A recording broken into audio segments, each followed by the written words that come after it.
Here in Jerusalem, he's known as the Palestinian professor who took his students to Auschwitz. I would want to show empathy for the victims, even if the descendants of those victims are my occupiers.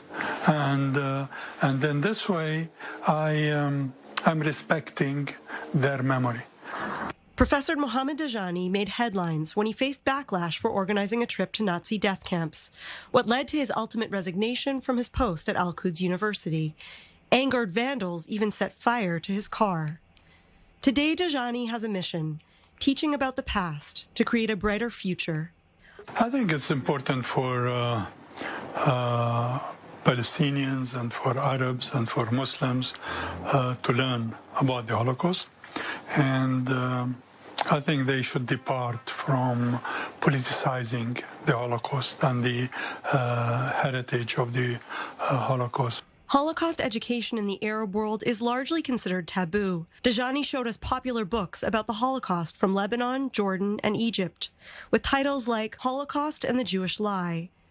He's trying to counter that through his organization Wasatiyah, which is creating Holocaust literature geared at Arab readers.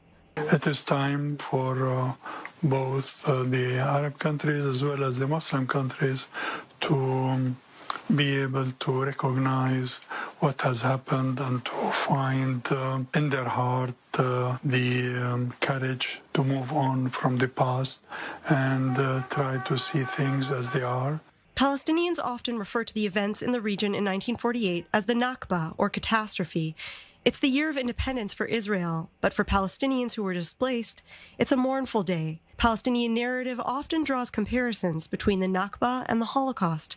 What Dajani says is a false equivalency. One of my students asked me, why should we learn about the Holocaust while Israelis are making it illegal to teach about the Nakba or to celebrate the Nakba? And I said, because you will be doing the right thing. Dajani founded Wasatiyah, meaning moderation, where he is exploring reconciliation even as the conflict remains ongoing. My role as an educator is really to bring both to understand the Jew, to understand the psyche of the Palestinian, and the Palestinian to understand the psyche of the Jew, and for both of them to have empathy for each other regarding what happened to them. And looking at the Holocaust for the Palestinians to see that it is not really a Zionist narrative, or it's not a propaganda, it's not linked to the establishment of Israel directly. And he's hoping that learning about each other's culture and past can pave the way for mutual understanding, trying to cure extremism with moderation.